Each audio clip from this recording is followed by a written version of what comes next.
All right, good morning, everybody. Good morning. Hopefully everybody can hear me. Just want to give me a thumbs up kind of thing because we're about to get started here. So thank you for joining us for another one of our monthly sales meetings. I got a lot of really cool information I'm looking forward to sharing with everybody this month, not this week, this month kind of thing. And so I want to start off talking a little bit about Benjamin Franklin. Y'all remember Benjamin Franklin? He had some of the really coolest quotes out there, kind of thing. And so I really like Benjamin Franklin. I think he was one of those really cool role models. He was also a bit of a womanizer, that kind of stuff. That's not why I like him, but he was definitely a character. But he's one of these people who he accomplished a lot of things, but he also had he was also kind of notorious for being late. He was late for a lot of different things, but he accomplished a lot. And so what I want to what I like to share with you guys is this is actually his daily schedule. This is what he did on a daily basis. Now, he was known for falling off the schedule a lot. But guess what happens on the next day? Makes it up. He jumped right back in. And see, unfortunately for a lot of us, if we get off our schedule, what's that do for the rest of the week? We're shot, like we're done. We're out of. And so, like, Adams one time, gave him a really hard time. He's like, "You're such a hypocrite. You talk about a schedule, right? You talk about a schedule, and then you come in." He came in at noon for a 9 o'clock meeting one time, kind of thing. And he's like, "What good does your schedule do?" And he's like, "You know what? I am going to fall off my schedule. I know I'm going to fall off my schedule." He would be up working at 2 and 3 in the morning sometimes, and sometimes he would miss it. But the next day, he got back into his routine. And for a lot of us, we get into that habit of, if I get off my schedule, I'm done. I've seen agents who have been done for a month, a week, sometimes a year, kind of thing. I just can't get back in my routine. I can't get back into my groove, kind of thing. But it starts with, like, what is your routine? Do we have a routine? And so, he also asked himself two really, I thought, very cool questions. And so in the morning, before he would actually start work, he'd say, "What good shall I do this day?" And in the evening, when he'd go home, he'd say, "What good have I done today?" And I think that's like one, it's very self-reflective, but also kind of keeps us focused on like what like we're here to do good work. We're here to do good things. We're here to help people through what are, can be some of the most complex transactions in their life, that kind of thing. And so, I'm just going to kind of implore you, beg you, what is your schedule? What are you doing with your schedule? What does your schedule look like? Because a lot of us got into real estate because we didn't want to have what? A schedule. A schedule, right? We didn't want to have a schedule. But you find that when you have a schedule, it's going to help you be a lot more productive. And so I do want to kind of jump into that. That's a big piece of kind of getting us going and starting off right from the beginning with the right foot forward. So I want to move into something that's definitely a lot more timely than Benjamin Franklin. And that is mortgage rates. So mortgage rates right now are kind of moving back down in the correct direction. But we got to talk a little bit about, why are they high? They were supposed to be much lower this time of year. And so we've had a couple of things going on. One, we've had the debt ceiling battle, which has been going on for several, and that's passed now, and that's kind of good. That's kind of behind us, and I'm not getting political with that, but that drives treasuries high because there was a lot of uncertainty. Anytime there's uncertainty in the market, it causes a lot of angst out there. And so this right here, this graph here shows you what the spread is, because if you lay out the 10-year treasury, which is in the one in blue, and versus the 30-year fixed mortgage rates, what do you see happens when the 10-year treasury moves? What happens to the 30-year mortgage rates? It moves. It moves. They work in unison. They work together for all that. And for our average spread is a 1.72. However, we're currently at a 3.2% spread.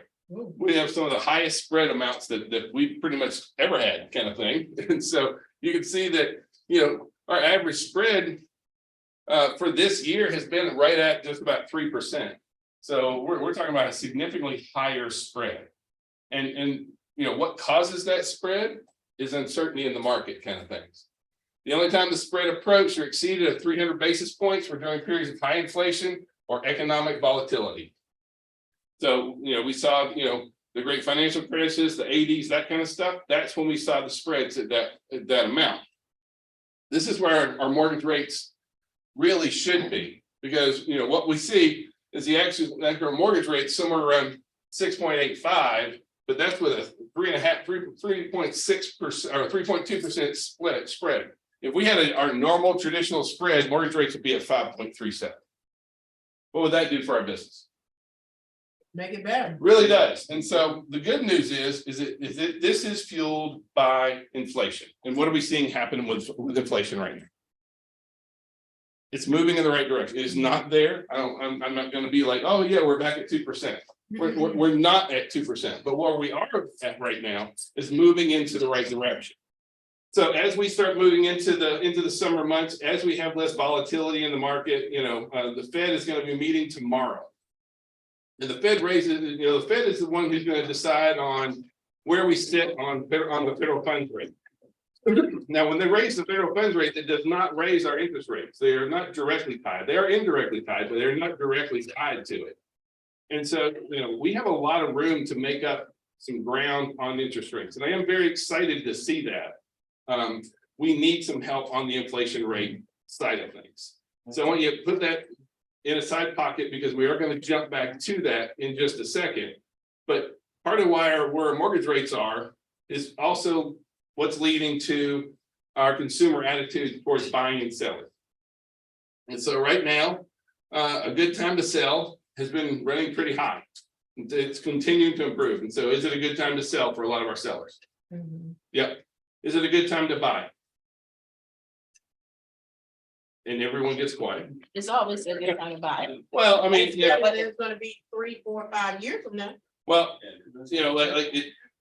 understand that we are here to also make sure that we're educating our folks. So once I'm going to go through and share the economic data, but first of all, our price is going down. No. I mean, and I'm going to show you we don't see that property values going down. Matter of fact, we see them swinging back up.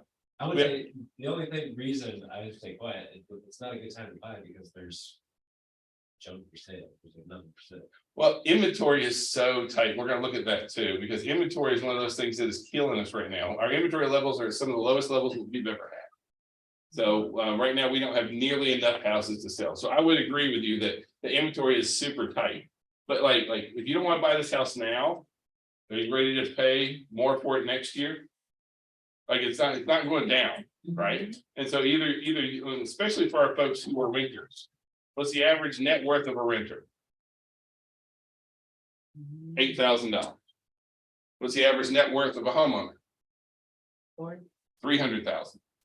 Which camp would you like to be in? It's not even close. It is night and day different. The average net worth of a homeowner is $300,000. The average net worth of a renter, $8,000. You get to pick which one of those that you'd like, which camp that you would rather park yourself in. Same thing. And so I'm not trying to say that it's not a challenging market out there for a lot of our buyers, especially for our first time buyers. I mean, I find it to be a much better market for our move up buyers for sure. That kind of thing. And we're going to look at that. I got some options to kind of share with you there. Now, one of the things in talking about education is that most buyers, but especially our first time buyers, rely on their agents for financing advice. And for a lot of us, I mean, I love y'all, but a lot of us are not great about being able to talk about financing. And understand that when I say talk about financing, like when you look at for financing advice, the number one is, 60%, almost 2/3 of our buyers rely on their real estate agent or broker. A third get it from a financial institution, another third, they look at the websites or search engines, that kind of stuff, and then friends and colleagues after that. So we're the number one source of financing advice. And how good are we at being able to speak about financing? Some of us are pretty competent, but some of us aren't, and some of us don't even want to go down that road. And believe me, I understand, right? Because I believe in staying in our lane.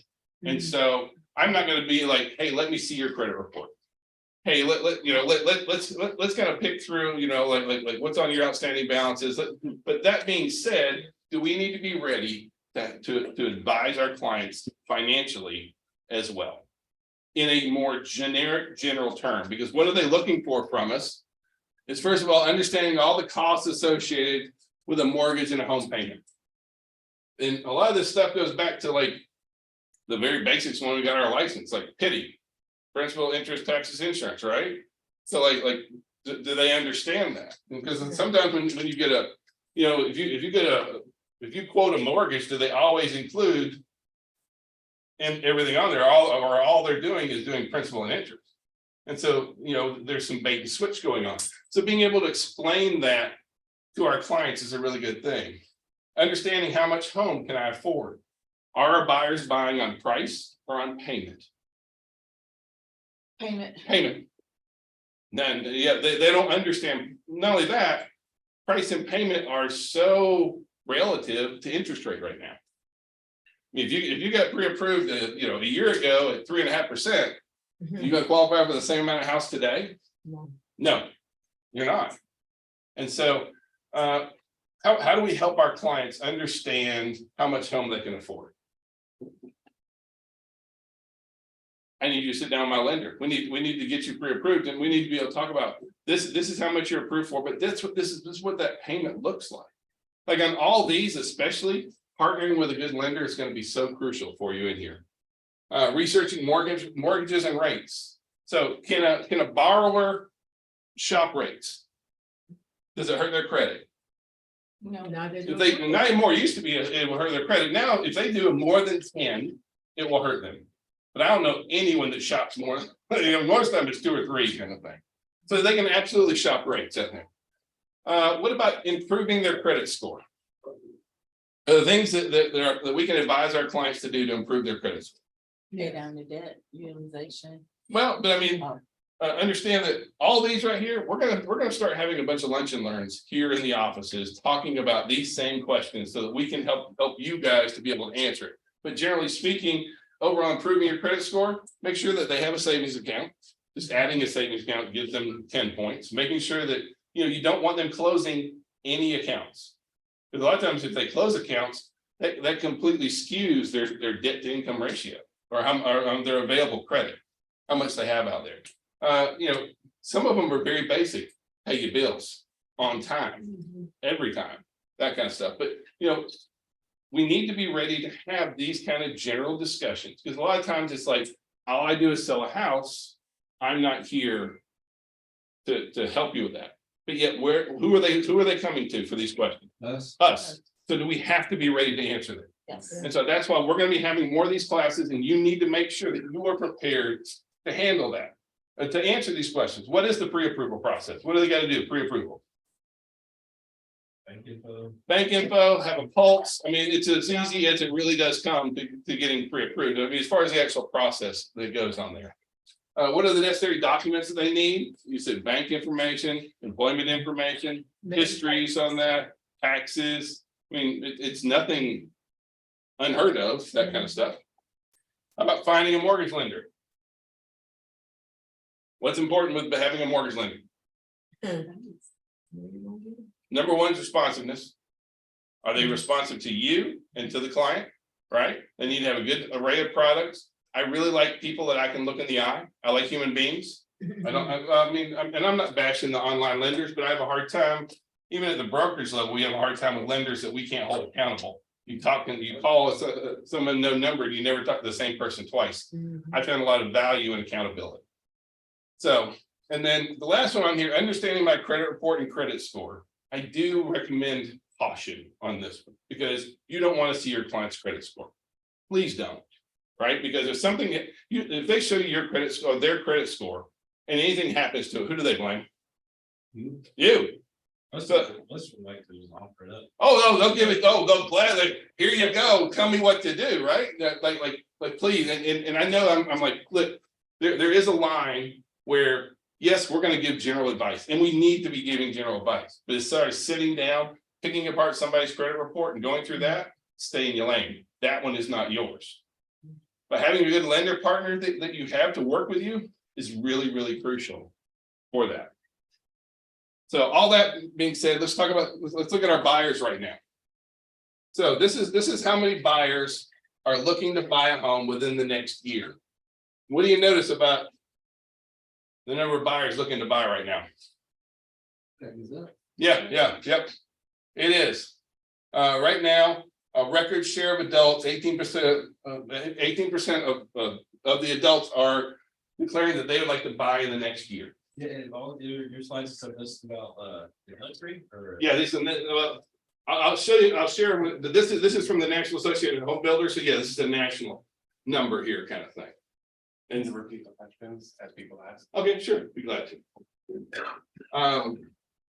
So the question was, are these national numbers? Yes, these are national numbers. You know, this is the National Association of Home Builders.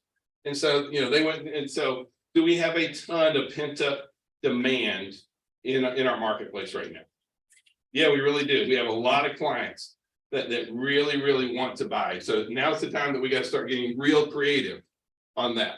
Of that group, which one is most interested in buying? And that's our younger buyers. Our Gen Z, millennials, even Gen X's and are up in there, but the biggest one's going to be our millennials, followed by our Gen Zs. Millennials and Gen Z. So if you want to work with buyers, where's our most plentiful group of buyers at right now? Thank you. Yeah, it's right there. So now our buyers are looking more right now, looking longer than they have. And so, you can see that right now, about 71% of our buyers have spent over 3 months searching. And this is a different dynamic than we've had in the past years. Used to be, if you had a buyer that looked for 3 months, what had they done by then? They'd found another agent. Be honest, I mean, just being real honest with you, like the day, you know, used to be, you had about 2.5 months, and then they were out the door. They're like, you can't do the job. But we are seeing right now that, you know, part of our problem is, or one of the biggest problems we have is inventory. There's not enough houses to buy at the prices that people can afford right now. Yes, sir. Sometimes, a lot of times, they don't look for another agent. They, you know, they feel like, oh, I didn't find something by now. I'm just gonna, you know, it's gonna wait. I'm just gonna rent. Well, and sometimes they do that, but you know, I guess one of the things I want to stress with this, you know, with this information is, one, do we have to be prepared to be working with clients, especially buyer clients, longer than we have in the past? Yes. Right. And so like used to be, I get a client, you know, I do some searches, we get them pre-approved, we'd be out, boom, boom, boom, we're looking at houses. And, you know, we're gonna be going under contract pretty quickly. Is that the recipe that we're seeing right now? That's not the trend. And so we're gonna have to be able to spread these things out and understand that we have a lot of our buyers that are understanding, because it's got to be a house that they can afford. It's the affordability factor is really coming into play. And so like I've seen agents that their buyer couldn't buy, and then they just kind of like, well, I think talk to them in months kind of thing. Are they still interested in buying?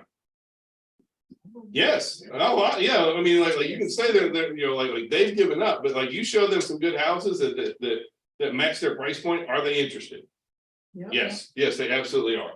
So we have to make sure that we understand that the buying process has definitely been elongated right now. And we need to make sure that we aren't deciding which one of our clients is still interested. We need to make sure that we're maintaining those relationships with those folks, because our relationships are running much longer right now. All right, but what happens when they can't find a house? Well, the number one thing they do is they continue to look. Right? So other than that, next thing they're doing is they're expanding their search area. So they're going outside of areas where they would normally look. They're saying, okay, maybe we'll go with a resale. Maybe we'll go with a modular home, mobile home. Maybe we'll move out into a rural area. Another one, some people, if they have the financial ability, do they have to spend more? What's the number one thing that our buyers give up on normally? Price. No one pays as much. I mean, no one's like, I'm so happy to spend how much I bought on my house. You always want a better deal. So the number one thing that our buyers always give up on is price. But we do have a certain percentage, about 15%, that continue to give up until next year or later.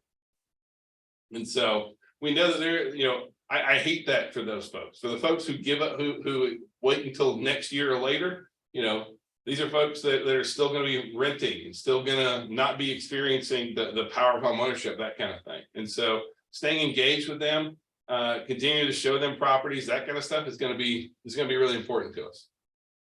So I want to talk about a new benefit that we're rolling out for everybody here.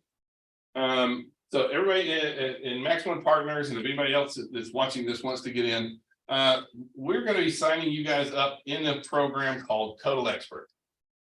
And let me explain why. Because for all of your listings, we are going to be creating your own dedicated web pages for you through the Wildfire team. So like, this is just an example of, you're going to be getting freestanding lead generating websites for you for every one of your property listings. And it's going to be through Total Expert. So like, it'll have, you know, basics on there. It'll have whatever your description is, that kind of stuff, a gallery of all your photos, and then it'll have contact information in there. So understand that to do this, you don't have to do anything. And I say this because, not because I'm trying to be mean, but like, a lot of these things that I'm going over, guess what you can do right now? You can do these exact same things. And I love y'all, but how many of y'all are doing it right now? Right? No, it's not happening. And so here's what's going to happen, or what we're going to do. First of all, if you don't want to do anything, fine, don't do anything. So we're creating websites for your listings. They are lead generating websites. Your information is on the listing. Only your information, as well as the Wildfire Mortgage team, is going to be on that list. We share it out on our social media. We send you a link so you can share it out on your social media to your database and do all those kind of things as well. All the leads that come in off that website are yours.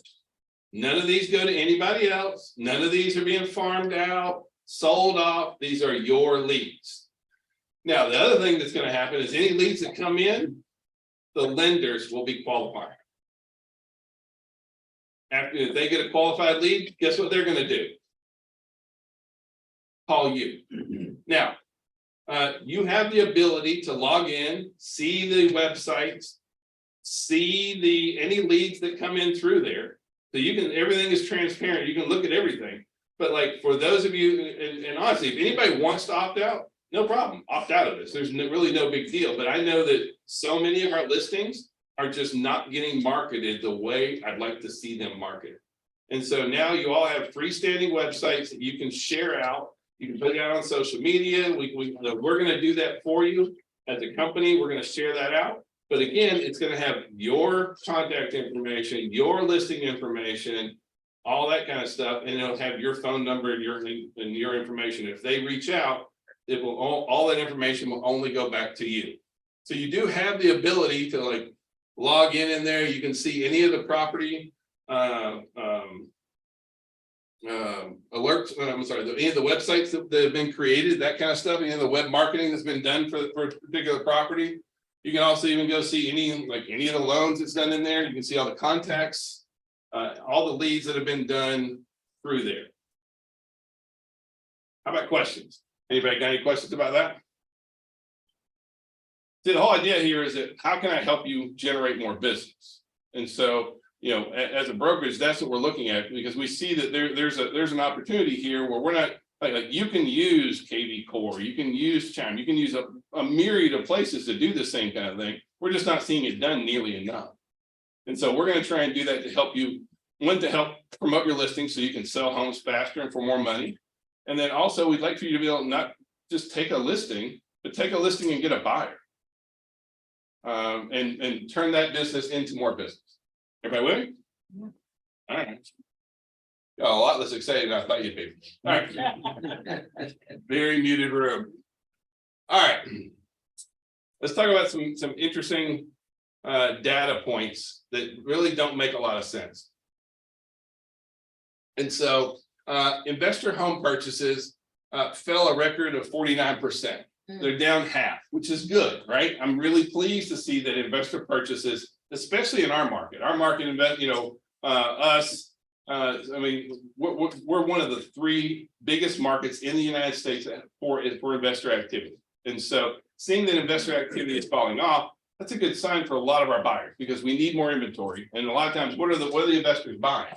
We need The to- lower. They're buying our lower priced homes, right? Where we need inventory is where they tend to buy a lot. So we are seeing where that's kind of going on. Go ahead.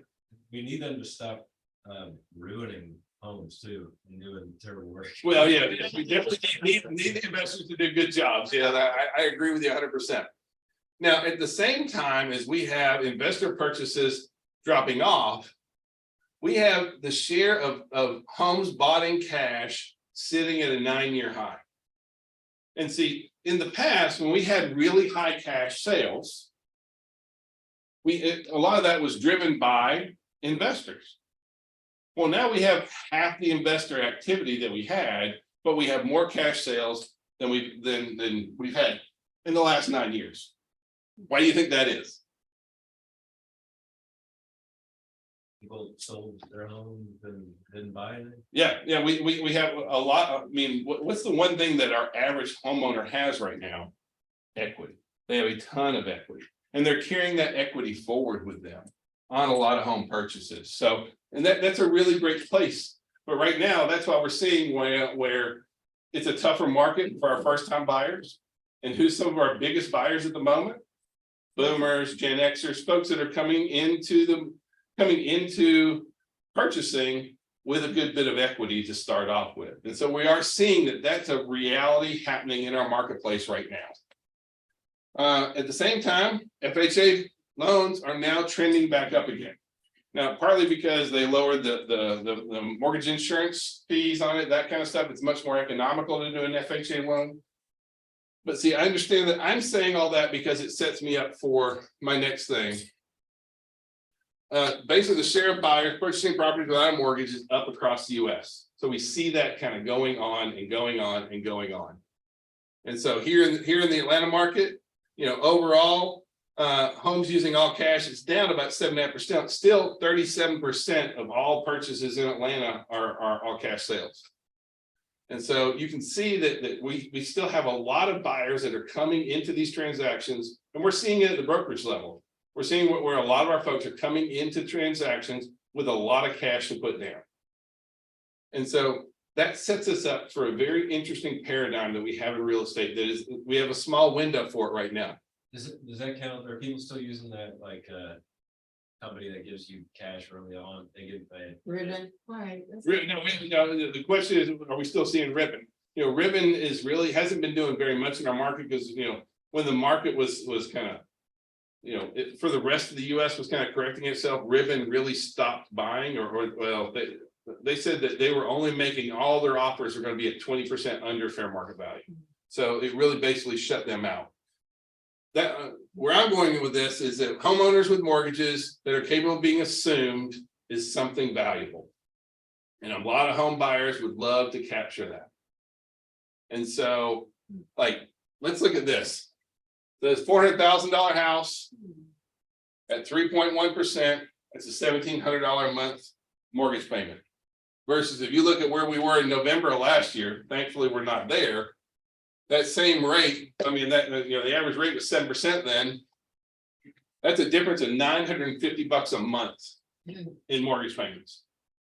Now, dollar wise, that equates to that borrower is going to pay $180,000 more over the term of that loan because of that interest rate. So we're talking about a staggering difference here. Now, we have a pretty unique window at the moment because we have a lot of assumable mortgages out there. And right now, there really isn't anybody, there's not a real estate brokerage, there's not a group, an entity that is really taking advantage of marketing to buyers interested in buying with a assumable mortgage, or to sellers interested in marketing their property with an assumable mortgage. How appealing is a home with an assumable mortgage for a seller? There's value for our sellers there. How about value for the buyers to be able to buy? And we know a lot of our buyers have a ton of cash coming in right now. So this is a very unique window, because really what we're looking at is folks that bought in the last few years with a really low interest rate. That want to turn around and sell, they've got a very marketable product out there. That a lot of buyers are going to be very, very interested in dealing with. And so this is a more complex transaction. I'm not trying to say that it isn't, but that being said, you know, like right now, you know, we went and looked at, you know, we don't have enough inventory. We have buyers that want to buy, but what's my buyer's biggest hurdle? Affordability. And so if we can become skilled at this, is this something that we can use to help us both with buyers and with sellers? Yes and yes. Yeah. So we have the potential to market to sellers. You know, talk to our past clients, we can leverage social media, farming tools, that kind of stuff, but we also have the ability to market to buyers out there that we can find them. And so one thing I do recommend, there's a couple of firms out there that will assist you with assumable mortgages. If you've never done one, I recommend that you work that you utilize one of these companies. I'm going to share this company's contact information. And please, we have a couple of deals working through them right now, but they're not the only one out there. I'm just trying to show you that there is some options out there. Why do you have to use a company for it? Well, you don't have to use a company for it, but here's the deal. So like if you're going to have an assumable mortgage, then you have to be able to communicate with the existing mortgage holder. And most of your sellers are not going to be comfortable dealing that. And so now you're kind of really getting outside of your lane. You're getting into the lane of dealing much more with mortgages. And if you're not a licensed mortgage professional, I wouldn't recommend you do that. If their buyer is already working with the lender, well, would that lender? Well, it depends on really what's going on, because like with an assumable mortgage, let's just talk some generalities here about assumable mortgages. First of all, it takes much longer. 60 to 90 days is what it's going to take for most of your assumable mortgages because this is something that's really kind of ramping up. If you guys remember back in 2006, 2007, what it was like dealing with it when the banks were trying to figure out REOs. Well, they're trying to figure out assumable mortgages the exact same way right now. So now with most of your assumable mortgages, you can't come in, you know, like some of them will allow a second mortgage. A lot of them won't. But we have so many buyers right now bringing in large amounts of cash. So a lot of times they can make up that difference between and still be able to get a low rate. And so like the benefit of using one of these services is that, first of all, they're going to go in and assume and confirm that it's an assumable loan. Most of them have a small fee. Like this one, they have $50 fee up front and then $500 when it closes.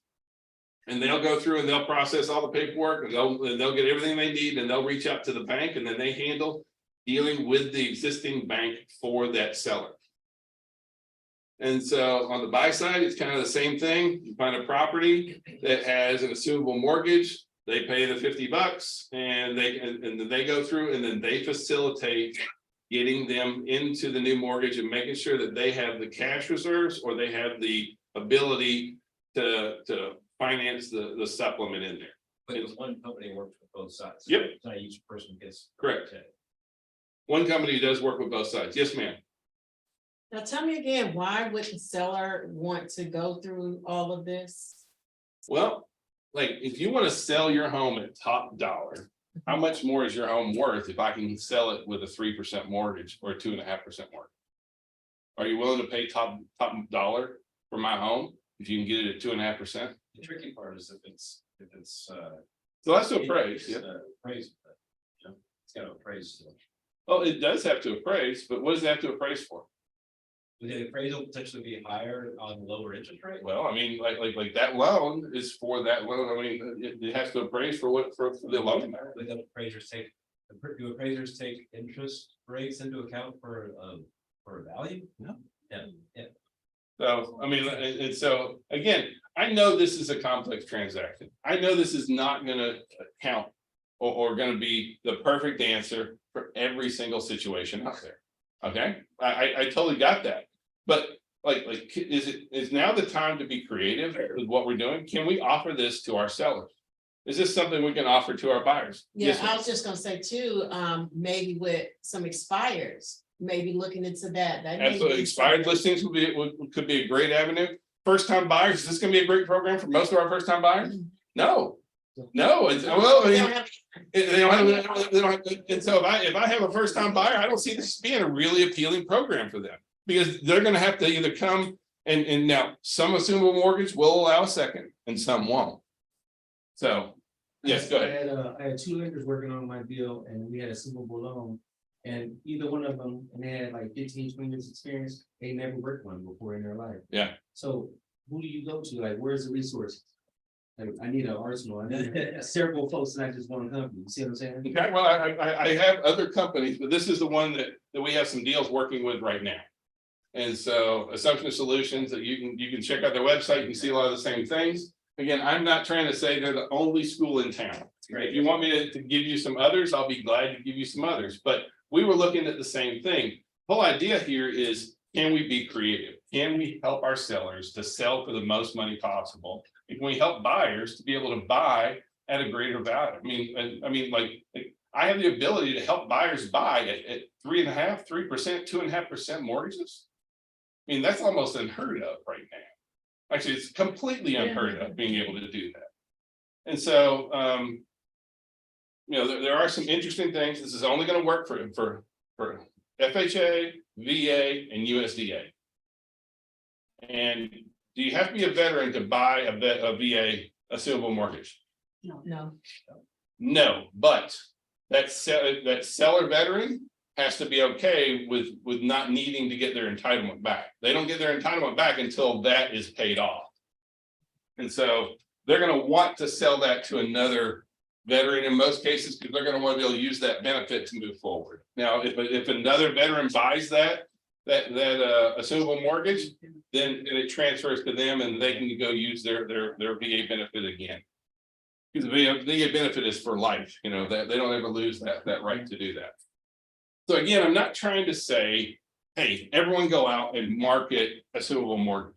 What I am saying is there are options out there to be able to help sellers in certain situations, be able to help buyers in certain situations, be able to market to folks. Wait, I had to ask this, makes sense, but let's say it's an older veteran and yeah, they're paying off and they've got, $50,000 left on their thing, but obviously now that house is worth $400,000. How do you get an assumable for like what was left, but you gotta cover that difference, so you may not be, so it just kind of. It depends, right? So the question is like, what do you do about that spread? That's why I said so many of our buyers are coming into deals equity rich. They're coming into deals ready to carry forward large amounts of equity that they had from their last sale. This is not going to be a good answer for our first time buyers. It isn't. But for someone who's selling, going to capture all that equity to be able to turn around and now go get a 3.5%, 2.5% interest rate on a home. That's a really valuable thing. And a lot of these folks are going to put down a huge amount of down anyway. More ideal for a home that's being sold that was bought within the last 3 years. Yeah. Like I said, there is a window for this. And it's not for every single buyer. It's not for every single seller. But like we know that affordability is a big deal for us. We know, and I would love to help my sellers get as much as possible. This becomes a win-win in certain situations. Do you get this company to handle that assumption, and then you have a separate lender that deals with spread? The different loans, the different costs. No, most of the time the spread is covered by the folks bringing the money to the deal. Yeah, there are some lenders that will allow a second. Yeah. But that's part of that whole vetting process that someone's going to need to go through and work with that existing lender. And then this is loan more time consuming. Absolutely. That was an issue as well. Yep, 60 to 90 days. So just remember. So this will absolutely take longer. Yeah. But for a lot, but are you willing to wait 60 to 90 days in order to sell for max amount? This becomes a real interesting opportunity. And again, it's not for everybody. But I am all about being creative and helping buyers and sellers any place we can.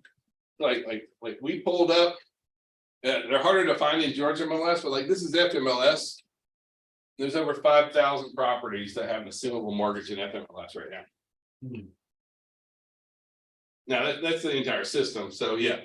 How did you pull up that filter? All you do is go down and you select assumable mortgage, yes, On the main page? and all you do to it. Questions? I know there's a bunch more.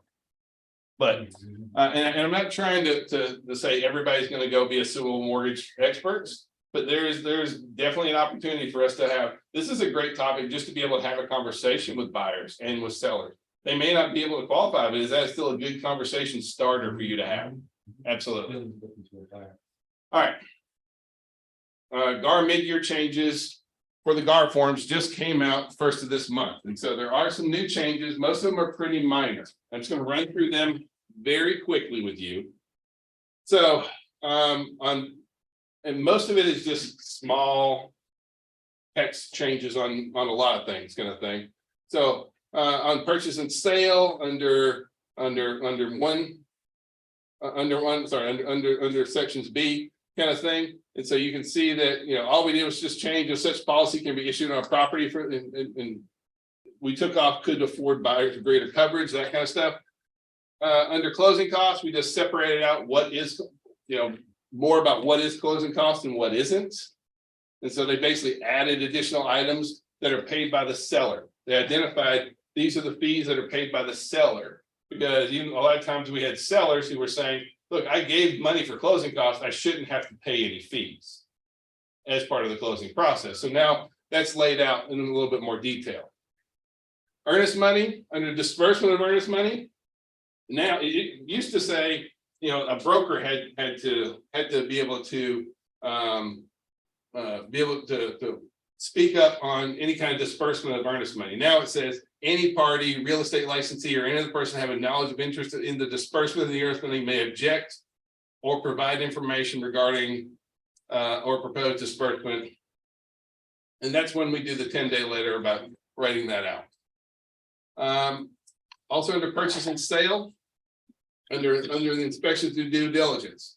In here it says that basically we added that the seller shall cause all utilities, equipment, and all parts of the house to be accessible, including basements, attics, and crawl spaces.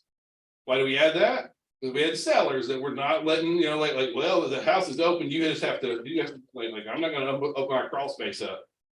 Obviously, they're hiding something, and so now this says that they actually have to do that.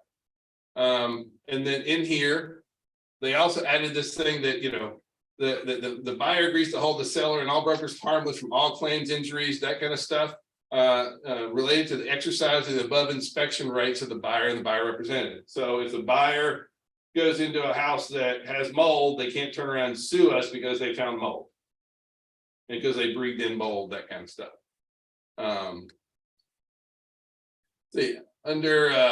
Also in the purchase and sale, under designated agency disclosure, basically they just spelled out exactly what is designated agency. Whereas, one licensee of the broker is exclusively representing the buyer and the other licensee of the broker is exclusively representing the seller. That is designated agency. Now, also under definitions, they went in and defined broker, but they also added client and customer because for some reason we never had client and customer identified. The big difference is a client is represented by a broker pursuant to a brokerage agreement, and a customer does not have a brokerage agreement, basically.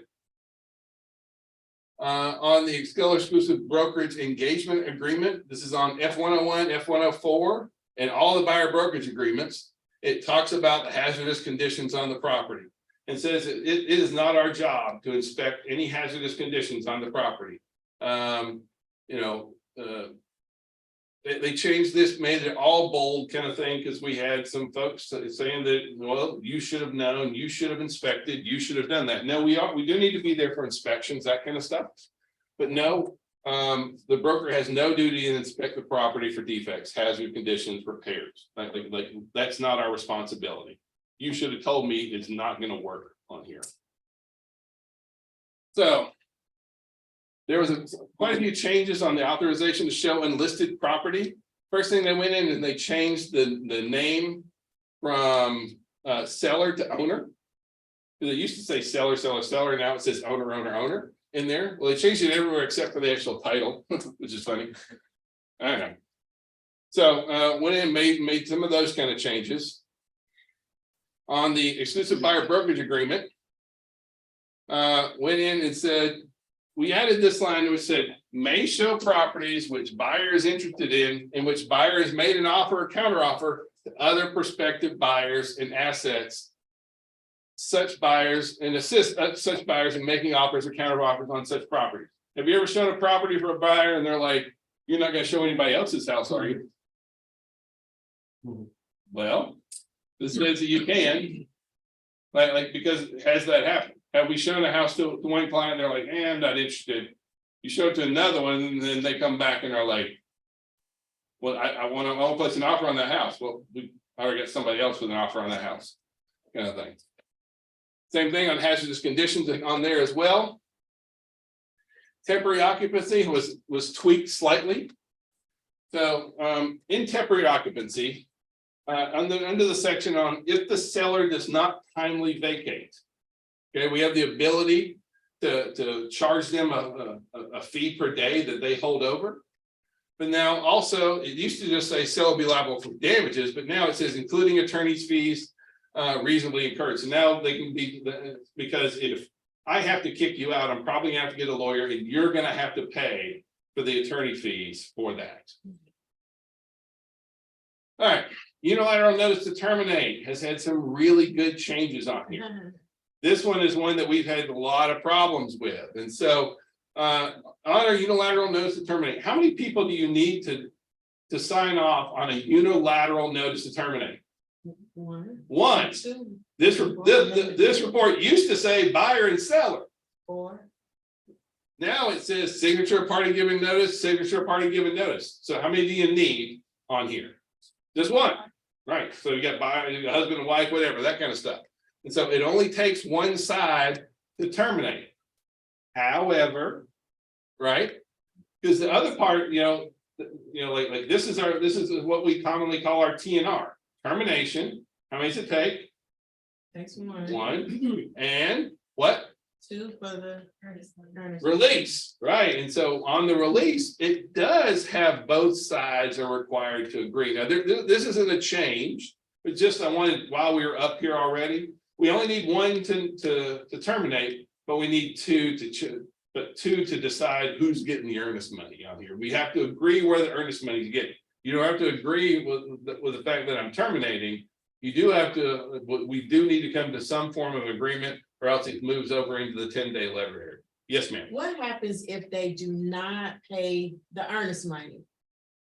And the seller wants to terminate, do we still have to wait for both of those signatures, even though we never paid? If they haven't paid earnest money, so it's within that 3-5 days, whatever kind of thing. Well, most of the time, aren't you in due diligence during that period? But sometimes that's why you want to terminate, because they haven't paid the money and they're not gonna pay it. Well, I mean, it makes it voidable, it doesn't make it void. Okay. Okay, so but do both parties still have to sign though? On the release of earnest money, yes. No, but there's no earnest money that was paid, Okay. never then- paid. Well, then, Seller wants to just formally terminate this, they're not gonna pay it, they don't wanna move forward, but sometimes we're stuck waiting on that termination. Waiting for the buyer to sign the termination, Still in the contract. because sometimes they go ghost on you, yeah, they do. And so, so I guess it's the same 10-day thing, no? Mark, Technically, you can't terminate just because of earnest money. From the seller perspective, you actually have to give notice to the buyer and allow them 3 days to cure the issue. And then if they don't cure the issue, you have 7 days as the seller to terminate. And if you don't terminate, the contract will continue without earnest money. If you don't terminate. Yep. Correct. Did that make sense? good answer. All right, the VA loan contingency had a little tweak in it because, earlier this year they changed it. It used to be that only the seller could pay for a termite letter. Well, now the buyer can pay for the termite letter. That being said, any reinspection fee necessitated by the seller correcting an infestation from termites shall be paid by the seller for any reinspection. that one still states that that has to be done by the seller, not by the buyer on any re-inspections on there. Closing attorney acting as holder of earnest money. So there was a couple of changes done on here, but the first thing I want to highlight is if you are dealing in any all cash transactions, please be very cautious about having an attorney hold the money on all cash transactions. Because it even says closing attorney holding earnest money in all transactions. Guess what they have to do to decide who gets the money? Says that they have to use interpleader, and normally that's around $2,500 to $100 for each side. And so, do you really want an all cash transaction to be held up? Like if it doesn't go through and the closing attorney, it doesn't even, it says that it shall not disperse the funds based upon reasonable, instead, notwithstanding any provision contrary to this agreement, shall be led to interplead the funds into a court of competent jurisdiction. So if you have an all cash transaction, do you want the attorneys to hold the money? You really don't, okay, because it could tie up money for a long time. It could also cost a lot of money because it says, so be very cautious if you are doing that. Now, what actually got changed, it says that the closing attorney must agree to become holder within 5 business days. And so that's one that used to say 3. And so now it is 5 business days on there. Same thing on the F511 on here is 5 business days. So both on the F510 as well as the F511 have been changed to 5 days on there. This is not one that came out in the mid-year changes, but this is one that came out this year and it keeps throwing people off. So I thought I'd go ahead and I highlight here. And so this used to be the cash exhibit, all cash exhibit, that kind of thing. It isn't there anymore. It's been renamed no financing contingency. And so in here, they added a whole new paragraph in here, where it talks about this is an all cash purchase, the whole 9 yards. Buyer has no right to unilaterally extend the closing date for 8 days. So it waives the 8-day extension in here. You can do it for all cash, but you can also do finance purchase with no financing contingency. You can go either way in here. And so, it's just that this form was changed at the beginning of the year. But I guess some of us ain't been that busy with it yet. We haven't written a lot of all cash transactions. So if you are doing all cash, it's now no financing contingency. All right. CoreLogic just released this study which said U.S. home borrowers see first annual home equity loss since 2012. What do y'all think about that? It says the average U.S. home loan borrower saw home equity decline by $5,400. Are they talking about from the previous year? Yes, they are talking about the previous year. That is incredibly misleading because I get calls from agents, we get calls from buyers. I hear the market's crashing. I hear we're losing value. No, sorry, this is terrible, so hard to see. I apologize. But this is year-over-year equity gain in Georgia was $11,000. Yeah, just the average homeowner in Georgia last year, their home is worth $11,000 this year, more than it was last year. That looks like a loss to you. Now, there are some markets out there, California, some things like that. There are some markets that did see property values decline, but they were very modest and nationally, we didn't see that at all. Now, are we seeing 20% property value increases? 17%? No, we're not. So is it less? Yes, but it's healthy, right? Like this is something that's doable, that makes sense. This doesn't crush our market. So I'm not upset about that. And so you can kind of see, this is what's kind of going month over month change in the home price index. And you can see there are a few markets that are flat and a few that are down here and there. But overall, what do you see on property values across the United States? Continuing to move up every single month. So, we did have about a 5-month stretch last year when interest rates hit 7%, that kind of stuff. And so depending on which group, whether Case-Shiller, the FHFA or CoreLogic, those are all big companies that track this data, how they track that data. And so what do you see about property values? And then, you know, in July of last year, what started happening with property values nationwide? Down. Yeah, down big? No, really modest. What's happened about the first of this year? Oh, yeah, we're back up and moving in the right direction. Now, this is national numbers. Georgia never went in the red. Georgia stayed in the green the whole time. So, you know, California, there's a lot of markets that got pulled, that pulled that average down. Georgia was not one of them. So overall, even CoreLogic says, you know, that the month over month, our current month over month, which is CoreLogic, you know, they're one of the entities that power most of a lot of our MLSs. So they're very current on their data, and they're looking at a 1.2% property value increase month over month, and they're looking at a yearly 4.6% increase. And when our friends, when our sellers say, how's the market? What question does that really mean? What are they asking us when they say, how's the market? Is my home worth more?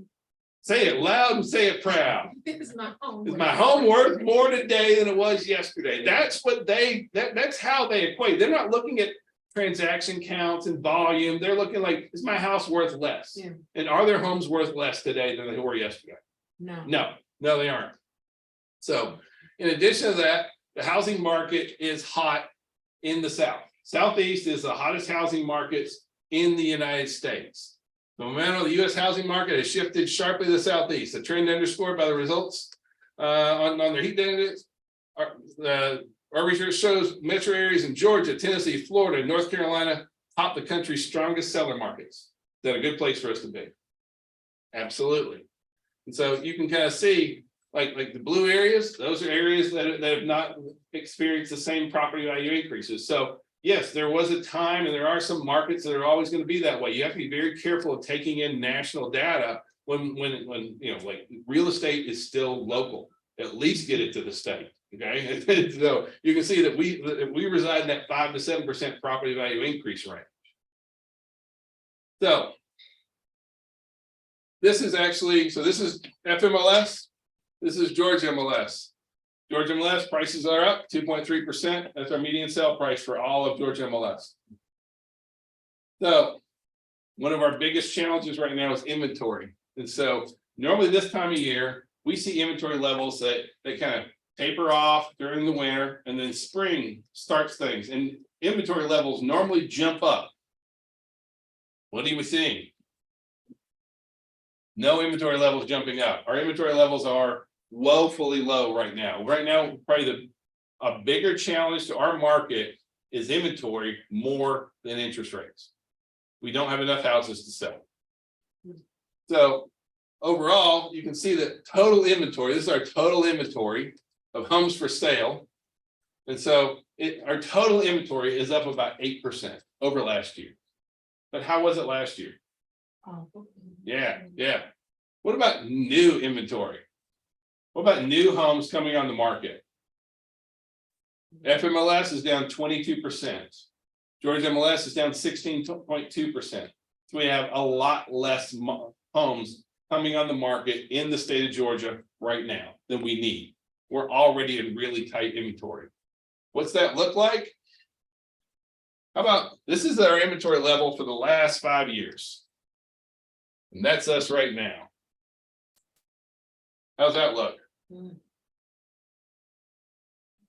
Year over year, we're down 28%. So we are in really tight, in a really tight space on inventory. We need more homes. Now, I do believe that a lot of the inventory is also wrapped up in interest rates, right? Because do I want to buy 6.7, 6.8 when I'm sitting on a 3% mortgage? So, you know. So we assume that the buildings aren't building because the buyers aren't buying? No, the buildings are building, they're doing, but So why are we so low in the new construction? well, new construction has been going through a shift. You know, probably about a year ago, the builders all stopped building high end, and they also, and I don't know if you guys have noticed how many townhomes and condos are under construction. Everything is, especially if you go out into the suburbs, everything is a townhome. And so our builders have really changed gears, trying to get more into a product that buyers can afford. Yeah, I even noticed that the price went down some in the new homes, just single family homes. That it seems like they were going up. And then they also, the ones who do mortgages have all these incentives for them to go through their mortgage Yeah. and their lower rate. So, I mean, it seems like they're shifting as well. Yeah. They are, and well, the builders are realizing that the builders have kind of put themselves in a place over the last several years where they've priced themselves out of a lot, where the biggest buyer groups are. Like right now, who's our largest buyer group? Millennials. Are they gonna, and are they gonna be able to buy 450s, the $600,000 new homes? No, so the builders want to sell some inventory, they better sell homes that those folks can afford. Which is why we're seeing a huge shift for a lot of our builders over into townhomes. Yeah, but even 350 to 400, at first there was no new homes, and now I see lots of them Yeah. coming on the market. Yeah, I mean, we got some under 2, under 3, that kind of stuff, Yeah. so. It's nice to see, they're just a little bit farther out. So. What this graph here shows, and so, the blue is new listings, and the gold there is or orange, that's pending listings. And so we have reached an inflection point where we're going the wrong way. And so we're eating up even more inventory here. And so I'm worried that like residential real estate is tied to supply versus demand. And if we don't have enough demand, enough supply to meet demand, what happens to prices? They go up. They go up. I don't want to see us back into the double-digit property value increases. It's not healthy. Like if we get back into double-digit price increases, we're gonna end up hitting another bubble. So like I do want modest growth. I mean, property values for the last 50 years have increased by 4.4% a year. That's really close to where we're at right now. I'm real happy being right there. I don't want to see us go back into 13, 15, 17%. Like as a homeowner, it's nice, but we know at some point that will form a bubble. We don't want to see that. But right now, if we don't get more inventory, then we're going to start seeing prices go up even more. Which is a real concern because we're moving into a big summer buying season. Summer is all, we sell more homes over these 3 months than we sell for 6 months out of the rest of the year. So the activity level is double right now of where we normally sit for the next several months. And our inventory level is low. So do we need to be looking for listings? Yes or yes? Yeah, absolutely. So overall, this is our total closed sales is down 15%. And so, we know that our volume of sales has been down. That is better than where it had been. At one point, we were down 37%, 34%, then 28s, and then 20s, and now we're back now. We're into the teens now. So it is starting to level back off. We are moving in the right direction on there, but we're not there yet. Average days on market for Georgia MLS is 42 days, for FMLS is 33 days. Depending on how you look at that percentage wise, like that's 83% up in FMLS. So our days on market still high. Are higher. Yeah, higher, Yeah. but it's still not bad. Nowhere near existing inventory levels, right? Now, I've also been hearing a lot of talk about foreclosures. Guess what? US mortgage delinquency rate drops to an all-time low. The number of people that are behind on their mortgages at an all-time low. And so if they're not if they're not behind on their mortgage, what's not going to happen? They're not going to get foreclosed on. So for those, like we've been, I know so many like millennial buyers and investors are just kind of waiting there on the sidelines, like, when's it going to drop? When's it going to drop? Like no one's behind on their mortgages. So if you're not behind your mortgage, is there going to be this big REO wave coming back through? You always see folks on the internet talking about, there's a new wave of foreclosures coming. Where? When? Where? There you go. I can't find it. I don't see anything of it. Matter of fact, we're at our lowest delinquency rate ever, right? So, you can see that we are sitting at one of the lowest delinquency rates. I mean, you can see what happened during 2006, 7, 8, right? Look where we're at. We're lower than we were before then. So, yeah, we don't see that happening. Matter of fact, here's all the HUD homes for the state of Georgia. Yep, I got one in the Atlanta metro area out of Yeah, that. which we won't. Yeah, Okay. yeah. Yeah, there's one in the metro area and it's a 2-2. Makes no For sense. almost 400,000. $400,000 2-2, yeah. But I can say, you want a list of foreclosure, HUD foreclosures? I'm gonna get a lot of people, right? Yeah. Right. Well, That must be- but a lot of folks like to look at HUD homes that, they still think that a HUD home is a good deal. But HUD, it's really changed. HUD homes are fair market.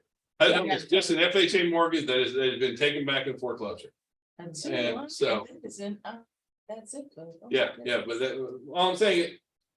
Yeah, y'all can shop later. I'm just saying that look, that there's not much inventory coming on that side of things. So I do want to kind of wrap with this. And so anybody know who Jim Thorpe is? He's probably a bit old for you guys. I'm not trying to say I'm old, I got it, right? So this is Jim Thorpe. And he was born in 1887. He was Irish and American Indian, neither of which was what you'd call a really great like. There was a lot of negativity towards American Indians, especially at that point. The cavalry was still doing Indian wars up until 1924. So his twin brother dies at 9 years old. His mom passes away at 11. He runs away from home, finally comes back. Father dies. He's orphaned, depressed. He's not, needless to say, he's not really a very great student, that kind of stuff. And so he does get, he's walking by a school and they're doing track practice and they're like, hey, come play with us. So in his work clothes, he goes in and he breaks the school record in the high jump at practice in his school clothes. So he ends up getting, sports was a big way for him to get into the education world kind of thing. He completed football, baseball, lacrosse, and ballroom dancing. He actually won the intercollegiate ballroom dancing championship, which is kind of funny. He played football in college. He was invited to attend the Olympics in 1912. He was in the decathlon, pentathlon, long jump, and high jump. Now, he didn't do great in the long jump and the high jump, but on the last day of the competition, when the pentathlon and decathlon was going on, someone stole his shoes. So like, here's a guy that has had a lot of obstacles in his way, right? I mean, you want to talk about racism, like American Indians did not have it easy back in those days by any means. Most of his family had died. Not really a great education, not really a big family life. He just keeps persevering. Now you make it all the way to the Olympics and you're getting ready to go perform and somebody steals your damn shoes. What do you do? Bars. He dug through the trash. Oh. He found 2 mismatched shoes. One of them was so big, he had to wear 2 socks with it. Like this is not a fashion statement, okay? He had to put on 2 pairs of socks, and then he went on and won 2 gold medals. Look it up. I'm not making this crap up because it seems like I make this up. He went on. He played professional baseball. Turns out he wasn't great in baseball, but he was amazing in football, and he was named, the greatest athlete of the 20th century. And so this is someone who's had to persevere. And I know that we all have issues and challenges in our life. And there's a lot of things that we have going on. And he could have easily at any point in his life been like, you know what? This is tough. This is, like I can't do that. I can't, somebody stole my shoes. I mean, oh boy, had a rough life. I'll be straight up. So, you can have your reasons or you can have your results, but you can't have both. And I really like that quote because, nobody's life is perfect. Everybody has challenges. You can either let that define who you are, or you can say, you know what? You stole my shoes. I got up late, I got in a wreck, which I did get in a wreck last week, you know, like, you're gonna let that define you. Because you can let these kind of things define you. I'm gonna beg you not to let those kind of things define you, because we all have challenges, we all have things that happen in our lives, and and we have tough times. There are times when we are walking through valleys. But you can't stay in those valleys, and you can't let that define you. If anything, you gotta use that to keep persevering, keep fighting. Right? Right. I love you. Me too. So, thank you guys very much. These are our top producers for the company, so you can see Miss Jasmine, she topped for the company and all the way through. And so congratulations to our top producer. And we're gonna break it out into the individual offices now, and I thank you guys very, very much. I have one question. Before Yep, we wrap up. before we wrap up. Total Expert, the question was, when will the listings go live? We're in the process of setting all that up right now, but we're gonna try and get them to go live the next day. So, all right, well, thank you guys. Thank Thank you. Thank you.